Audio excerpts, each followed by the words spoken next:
সবাইকে জানাচ্ছি নমস্কার। আজকের রেসিপি সয়া চাংস কারি।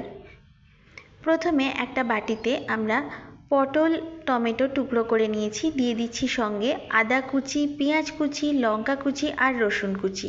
এতে আমরা আলুর ব্যবহার একেবারেই করিনি। অন্যদিকে কড়াইতে নুন গরম জলে সয়া চাংস ভালো করে সেদ্ধ করে নিয়ে ধুয়ে নিয়ে সেটাকে চিপে নিয়েছি। এবার একটা পাত্রে ম্যাগি মশলা দিয়ে এই সয়া চাংস ম্যারিনেট করে খানিকক্ষণ রেখে দিচ্ছি। কড়াইতে সর্ষের তেল গরম করে ফোড়নে দিয়ে দিচ্ছি গোটা জিরে আর একটা ছোট এলাচ, আর দিয়ে দেব পেঁয়াজ কুচি, রসুন কুচি, লঙ্কা কুচি আর আদা কুচি। প্রথমে এটা ফোড়নে দিয়ে এবার বাদবাকি সবজিগুলো এর মধ্যে দিয়ে দিচ্ছি। সব কিছু দিয়ে এবার ভালো মতন এটাকে তেলে একটু নেড়ে নিতে হবে, ঠিক এই পদ্ধতিতে। এবার এর মধ্যে দিয়ে দেব স্বাদ মতো নুন, পরিমাণ মতো হলুদ গুঁড়ো। নুন আর হলুদ গুঁড়ো দিয়ে এবার এই সবজিটাকে একটু ভালো করেই নাড়তে হবে, যাতে নুন আর হলুদ এর মধ্যে ভালো মতন মিশে যায়। দিয়ে দিচ্ছি গ্রেট করে রাখা আদা, আপনারা আদা বাটাও এর মধ্যে দিতে পারেন। এবার দিয়ে দিচ্ছি পরিমাণ মতো লঙ্কা গুঁড়ো, জিরে গুঁড়ো, ধনে গুঁড়ো আর শাহি গরম মশলা। সমস্ত মশলা দিয়ে এবার সবজিটাকে ভালো করে একটু কষে নিতে হবে। গ্যাসের ফ্লেম মিডিয়ামে রেখেছি এই সময়, না হলে মশলাটাও পুড়ে যেতে পারে।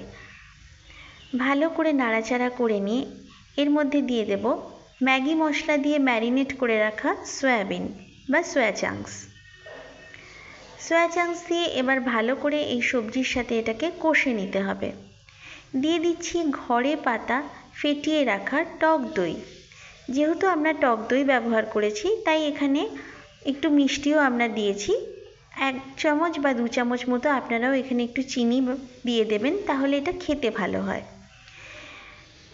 টক দই দিয়ে আমরা গ্যাসের ফ্লেম একেবারেই লো রেখেছি যাতে দই কেটে না যায়। ভালো করে কষে নিয়ে পরিমাণ মতো জল দিয়ে আমরা একটা গ্রেভি তৈরি করে নিয়েছি। একটু ঢাকা দিয়ে দিয়েছিলাম, তাহলে এটা সুসিদ্ধ হয় আর এর মধ্যে একটা সুন্দর গন্ধ তৈরি হয়। এই পদ্ধতিতে আমরা খুব অল্প সময়ের মধ্যেই সয়া চাংস বানিয়ে নিলাম। আর দিয়ে দিয়েছি তেজপাতা। তেজপাতা দিলে এর মধ্যে একটা সুন্দর একটা সেন্ট তৈরি হবে। সব কিছু দিয়ে এবার একটু ভালো করে নেড়ে নেব যাতে গ্রেভিটা আরও একটু ঘন হয়ে আসে। এবার দিয়ে দিচ্ছি হাতেই একটু গুঁড়ো করে কসুরি মেথি, তাহলে এটা খুবই খেতেও ভালো হয়। সব কিছু দিয়ে আর একবার নেড়ে নিয়ে আমরা একটা সার্ভিং বোলের মধ্যে এটা ঢেলে নিয়েছি। তাহলে আপনারাই দেখতে পাচ্ছেন আমরা এখানে কোনো আলুর ব্যবহার করিনি। এটা ভীষণ হেলদি সয়া চাংস কারি। দেখুন সুসিদ্ধ হয়েছে, খুব ভালোভাবে মশলাটা কষানো হয়েছে, খুবই সুন্দরভাবে তৈরি হয়ে গেল সয়া চাংস। বাড়িতে আপনারাও তৈরি করে দেখুন, অনুরোধ রইল। আর ভিডিওটা ভালো লাগলে প্লিজ লাইক, শেয়ার, সাবস্ক্রাইব।